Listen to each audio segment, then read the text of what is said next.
Picture चालू करो बे।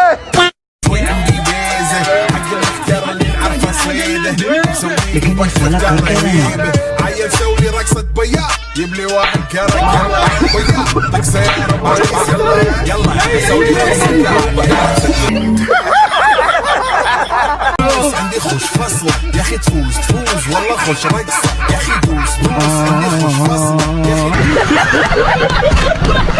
इंशाअल्लाह या हबीबी लपक के जाते हैं। प्रधानमंत्री जी यूएई जाकर ऐसे मिल रहे हैं जैसे कुंभ के मेले में दोनों ने बिछड़ गए हों। देशभक्ति हमें ललकार रही है। कम से कम 1 साल के लिए हमें विदेशों में जाने की बातों को टालना चाहिए। प्रधानमंत्री नरेंद्र मोदी 15 मई से 20 मई तक विदेश यात्रा पर जा रहे हैं।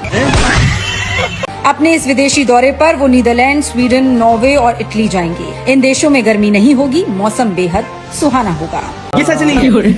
नहीं माँ, ये सच नहीं है। भारत को संकट में छोड़कर मोदी जी विदेश भाग गए हैं। क्यों बे? क्यों? भारत सरकार महंगाई कंट्रोल नहीं कर पा रही है। Oh my God. Yogi ji, इसको लेकर मैं एक वीडियो बनाना चाह रहा हूँ। क्या आप बता सकते हो कि वीडियो की शुरुआत मैं कहाँ से करूँ? सबसे पहले मुझे क्या करना चाहिए? पंखा बंद कर दीजिए। बंद करो, ये पंखा बंद करो। कर दिया योगी जी। अब अगला काम बताइए। एसी या कूलर है वो चली रहा है तो उसको बंद कर दीजिए। एसी बंद कर दिया योगी जी। अब मैं क्या बंद कर दूं? बल्ब है उसको बंद कर दीजिए। अभी मजा आएगा ना। भाई बल्ब बंद करो, बल्ब बंद करो। उत्तरी की बल्ब बंद करने से योगी जी अंधकार हो गया क्या? दिया में तेल भी नहीं रहा, इतनी महंगाई हो गई है क्या? अभी बता है भाई। नहीं, कैसा अमृत काल है मोदी जी? आपके अमृत काल में ये सब क्या चल रहा है? पेपर लीक उद्योग चल रहा है, पेपर लीक उद्योग। पेपर लीक उद्योग चल रहा है, लेकिन चला कौन रहा है? आप तो विदेश में हो। इसका क्रेडिट मुझे नहीं जाता है। अरे पेपर लीक उद्योग चलाने का क्रेडिट मत लो, पर इसे बंद कराने की जिम्मेदारी तो ले लो प्रभु। तुम तो संकट में छोड़कर हमको विदेश भाग गए हो। इस सज्जन को क्या तकलीफ है भाई? कोई तो तुम्हारा अपना होगा भारत में जो ये पता लगा सके कि पेपर लीक कैसे हो रहा है कोई तुम्हारा अपना? कौन पता लगाएगा? मेरे छोटे भाई धीरेन्द्र शास्त्री जी। अभी मजा आएगा ना। पर्ची वाले बाबा, कहोगे कुछ पेपर लीक को लेकर? अब जो खोया वो कम नहीं, जो पाया वो कम नहीं। मोदी जी, ये तो इमरान हाशमी बन रहे हैं। इनके अंदर तो शायरी घुसी हुई है। ये कैसे पता लगाएंगे पेपर लीक का? आप ही आ जाओ महाराज विदेश से लौटकर वापस। आप ये बताओ, आप विदेश में और कितने दिन रुकना चाहते हो? कितने दिन चाहिए विदेश में रुकने के लिए? 50 दिन मांगे हैं, 50 दिन। भाई उससे पहले जल्दी नहीं आ सकते हो क्या? मोदी जी के पास टाइम नहीं है।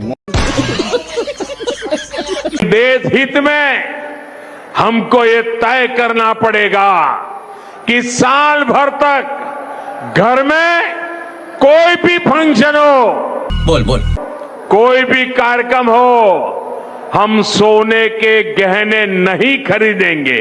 अच्छा, कि आर्थिक संकट इसलिए पैदा हुआ है कि लोग सोना खरीदते हैं। बताइए, आपके गले उतरता है भाई? नहीं। मैडम हम अपना बीबीए का छोड़ दिए। मोदी जी बोले सोना खरीदना बंद करो, तो हम बोले हैं मोदी जी प्रधानमंत्री बनने के लिए बीबी को छोड़ दिया, तो हम देश की अर्थव्यवस्था बचाने के लिए बीबी को ना छोड़ दे। वो बोली थी कि सोना का झुमका दिलाओ, और हम ठहरे मोदी भक्त, हमको बहाना मिल गया, छोड़ दिया। तो लेने के देने पड़ गए। 2 महीना तो पूरा तांडव किए। पूरा यहाँ से केरला, चेन्नई, आसाम, बंगाल, इनने तो हुन्ने। अरे भाई, तू समय नहीं पता था आपको कि तेल का दिक्कत होने वाला है, फर्टिलाइजर का दिक्कत होने वाला है, गैस का दिक्कत होने वाला है। और रोड शो जो किया 25-25 किलोमीटर, वो हवा में चल रहा था गाड़ी। जनता पार्टी के सारे नेताओं का नाम ले लो भैया, सब चोर हैं। कोई पेपर चोर, कोई माटी चोर, कोई भू माफिया, कोई खदान माफिया। जितने माफिया थे सब भाजपा में भर गए हैं। तब इन सरकार का प्रधानमंत्री वोट चोर है, गृह मंत्री लोगों का टैक्स चोर है, रक्षा मंत्री चिंदी चोर है। चोरों की जमात है भाजपा पार्टी। हम कुछ नहीं कर सकते। अभी वोट चोरी हुआ है, फिर पेपर लीक हो गया है, अभी आप लोगों का भविष्य लीक होगा, पानी लीक होगा, हवा में पोल्यूशन होगा। भाजपा सरकार मुर्दाबाद। डीजल पेट्रोल और महंगा करे। हम तो अनभक्त हैं, 200 का भी तेल भरा लेंगे। अरे भैया 200 का भरा ली। हाँ अनभक्त हैं हम, 200 का भी भरा लेंगे। ऐसा काहे कर रहे क्या बात कर रहे हैं, हम लोग अनभक्त हैं। अंधभक्त है। हाँ 200 का भी मोदी जी रहे अच्छा रहेगा। वो तो कह रहे हैं कि तेल पेट्रोल कम यूज करिए। अपने तो नहीं करेंगे, जनता को बोलेंगे जो करना है जनता करे। इस सज्जन को क्या तकलीफ है भाई? जनता करे। हाँ उनको अपना कुछ नहीं करना अरे है। वो भी तो अब छोड़ दिए सारी। हाँ टूर पे जा रहे हैं कहीं घूमने। टूर पे जा रहे हैं। हाँ अच्छा। विदेश यात्रा। गजब बेइज्जती है। या हबीबी, हाँ भैया। हम अंधभक्तों ने ऐसा सोचा नहीं था कभी भी। अपने देश के मुसलमानों से नफरत और बाहरी देश के मुसलमानों से प्यार। अभी मजा आएगा ना। वाह मोगली जी वाह, ये सब क्या देखना पड़ रहा है। अच्छा है कि मैं अंधा हूँ और गोबर भी खाता हूँ। तो ये आपने गधे का मास्क क्यों लगाया? क्योंकि हम गधे बन गए। हमने वोट दिया और वोट देने के बाद हम लोग, हमारे को घर तोड़ा जा रहा है तो हमसे बड़ा गधा कौन है? हमारा घर भी तोड़ा जा रहा है तो हम ही गधे हैं ना। वो तो बड़े समझदार हैं कि हमारा वोट लेके हमें गधा बना के हमारा घर तोड़ रहे हैं। तो हम गधे हैं, हम कह तो रहे कि हम गधे हैं, लेकिन अब गधे को कम से कम खाने की रोटी और रोजी और छत तो ना सीनो। ये गधे रहेंगे कहाँ? मर जाएंगे। मैडम जी कृपया कर दो हमारे को। मनीष गुप्ता जी हमें छोड़ दो। हमने आपको जिताया है, हमने आपको बहुत सारे वोटों से जिताया है, तभी आप मुख्यमंत्री बनी है। शर्म करो शर्म। और दुनिया जो ग्लोबल वार्मिंग की चिंता करती है ना, मैं गंगा आरती करा करके उनको सिखाता हूँ कि ग्लोबल वार्मिंग की समस्या का समाधान इन प्रकृति के प्रति भक्ति में है।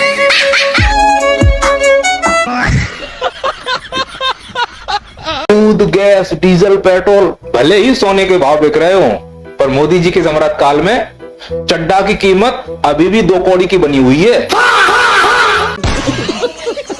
चड्डा जी से याद आया, चड्डा जी तुम्हें परिणीति भाभी की कसम सच सच बताना, बीजेपी किसकी पार्टी है? बीजेपी एक गुंडों की पार्टी है। एक बात और बताओ, और इस बीजेपी ने सत्ता में आने के बाद क्या किया? बेरहमी से ये सरकार रोजाना पेट्रोल के दाम, डीजल के दाम और आज घरेलू खपत के लिए गैस सिलेंडर, एलपीजी सिलेंडर के दाम बढ़ा दिए हैं। तू उसकी तरफ है कि मेरी तरफ है? क्या बात कर रहे हो? इसका समाधान किसके पास है? हाँ मोदी जी, अगर आप प्रधानमंत्री होते तो इस महंगाई के समय में जनता से ऐसा क्या बोलते कि महंगाई कंट्रोल हो जाती? अभी मजा आएगा ना। हम सोने के गहने नहीं खरीदेंगे। अरे मोदी जी, आप तो अनपढ़ों जैसी बातें कर रहे हो। ऐसी बातें क्यों कर रहे हो? अभी बता दे भाई। पहली बात तो मैं कोई पढ़ा लिखा व्यक्ति नहीं। अच्छा, इसीलिए चीफ जस्टिस ऑफ इंडिया ने फर्जी डिग्री वालों को कॉकरोच कहा है। आप इस बारे में क्या कहेंगे? मैं भारत के सुप्रीम कोर्ट का भी धन्यवाद करता। सुप्रीम कोर्ट का धन्यवाद कर दिया, भारत के प्रधानमंत्री के बारे में भी कुछ बोल दो, चिल्ला के कुछ डांट दो उनको। ये तो धोती खोल रहा है। प्रधानमंत्री महंगाई का माँ बोलने के लिए तैयार नहीं है, महंगाई का माँ बोलने के लिए तैयार नहीं। अबे तुम लोग सिर्फ माँ से महंगाई ही क्यों सुनना चाहते हो? हमारे प्रधानमंत्री के पास महंगाई के अलावा और भी कई माँ हैं। ये बात तो सही है। यकीन नहीं है तो मैं सुनाता हूँ तुमको। मोदी जी, माँ का मतलब मटन, माँ का मतलब मुजरा, माँ का मतलब मुसलमान, चीटिंग करता है तू। माँ का मतलब मंगलसूत्र। इतने सारे माँ हैं, माँ की कमी है क्या? मोदी जी फिर बताओ, माँ का मतलब? मेरी माँ को गालियां दी गई। अरे दादा, कहाँ तुम इमोशनल हो रहे हो? वापस लौट कर आओ। हर बार चुनावी मुहिम में चले जाते हो। जब देश पे संकट आया, नरेंद्र मोदी देश से भाग गया। वो जो जिस 8,500 करोड़ के हाथी में बैठ करके जाएगा, वो क्या गौमूत्र से चलेगा? पाकिस्तान में कितना पेट्रोल का दाम बढ़ा पता है? पाकिस्तान में लग जाए आप। ये भारत का प्रधानमंत्री है या पाकिस्तान का, बताइए आप। लेकिन हर बार जनता ने जो है साथ दिया प्रधानमंत्री का, पीछे ताली सब बजाई है। इस बार क्यों आप लोग? देखिए वो पता क्यों, जब नरेंद्र मोदी कोई ऐसा इवेंट करता है, वो देखता है देश में अंधभक्त जिंदे हैं या मर गए। संकट की घड़ी में अगर प्रधानमंत्री जी कह रहे हैं 1 साल तक सोना मत खरीदिए, दिक्कत कहाँ है? मैंने कब करी है? मैंने कब कहा सोना खरीदो?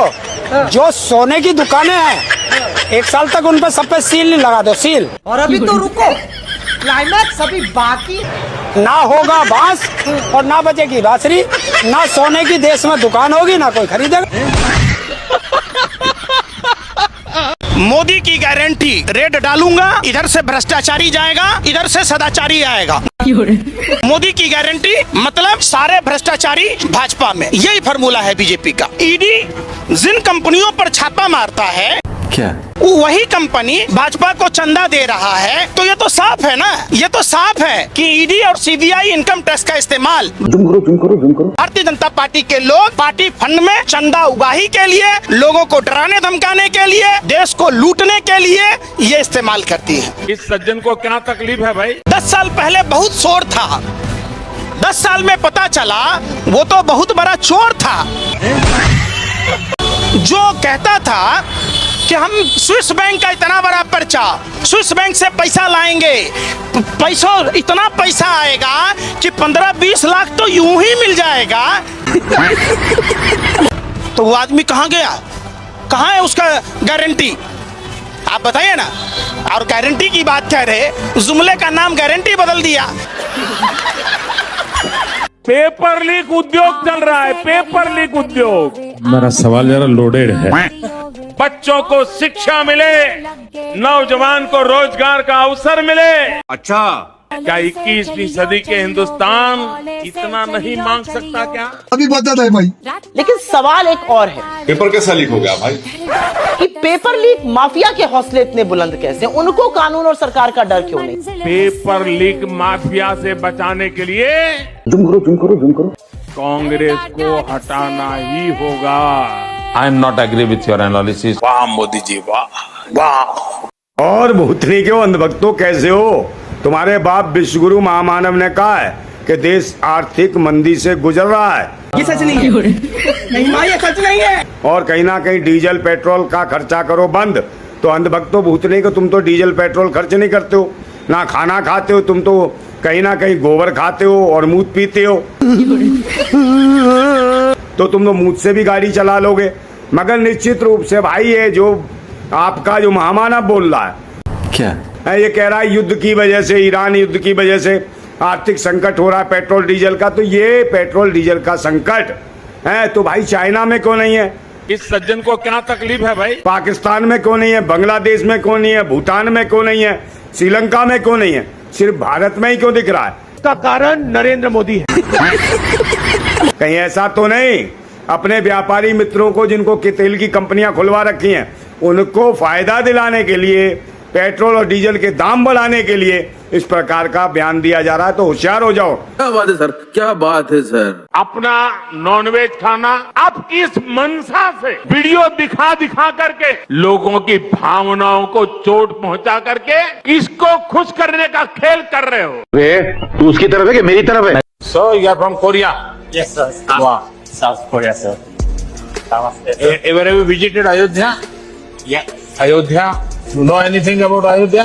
मुंह से सुपारी निकाल के बात कर रहे बाबा। You must visit Ayodhya and you must know what is the history about Ayodhya and you will feel proud. बेटा, तुम्हारी हालत देख के कभी कभी तो सोचता हूँ किन भड़वों को आजादी दिला दी। उन्होंने देश में जिस प्रकार से पेट्रोल के दाम बढ़ा दिए, ये दिल्ली सरकार की जुम करो। शासन चलाने की नाकामयाबी का जीता जागता सबूत है। अच्छा, देश की जनता के अंदर भारी आक्रोश है और इसके कारण और भी चीजों पर बहुत बड़ा बोझ होने वाला है। ये तो धोती खोल रहा है। सरकार पर भी बहुत बड़ा बोझ होने वाला है। मैं आशा करूंगा कि प्रधानमंत्री जी क्या देश की स्थिति को गंभीरता से लें और पेट्रोल के दाम बढ़ाए हैं उसको वापस करें। शर्म करो, शर्म।